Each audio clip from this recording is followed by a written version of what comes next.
নিজেদের জীবন বাজি রেখে হলেও এই জাতীয়তাবাদী ছাত্র দলকে এবং ছাত্র প্রতিষ্ঠা করার জন্য এই ক্যাম্পাসে ডাকসু নির্বাচনের মাধ্যমে যাতে ছাত্রদের অধিকার প্রতিষ্ঠিত হয় সেটার জন্য আমি সর্বোচ্চ চেষ্টা করব। টক শোতে দেখেছি আমি আপনি ছাত্র দলকে জাতীয়তাবাদী ছাত্র দলকে নিয়ে আপনি আক্রমণ করেছেন, কিন্তু তারা তো নিপীড়ন চালিয়েছে, নির্যাতন চালিয়েছে।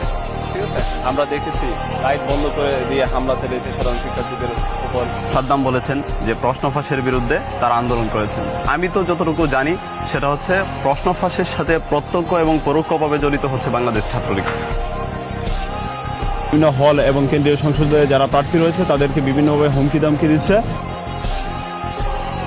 কোনো ছেলে অন্য কোনো ছাত্র সংগঠনের নাম যদি উচ্চারণ করে তাহলে সে হলে থাকতে পারে। আমি নিজে নির্যাতিত হয়েছি সেই 2012 সালের 11ই মার্চ। এই সকাল 10টা পর্যন্ত নিউজ কভার করে তারপর আপনার সারাদিন কোনো নিউজ নেই।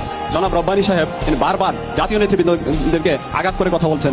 আমাদের নেতা জনাব তারেক রহমান কখনোই বলেছে যে শিবির এবং আপনার ছাত্রদল একে অপরের এক মায়ের পেটে দুই ভাই। এই কথাটা আমি তীব্র প্রতিবাদ জানাই, কারণ জনাব তারেক রহমান সবসময় আপনার প্রগতির রাজনীতিতে বিশ্বাসী। জনাব তারেক রহমান বাংলাদেশের উন্নয়নের জাস্ট প্রগ্রেসিভ রাজনীতিতে বিশ্বাসী। আমার সাথে যেসব প্রার্থীরা রয়েছে তাদেরকে বিভিন্নভাবে হেনস্থা করা হচ্ছে।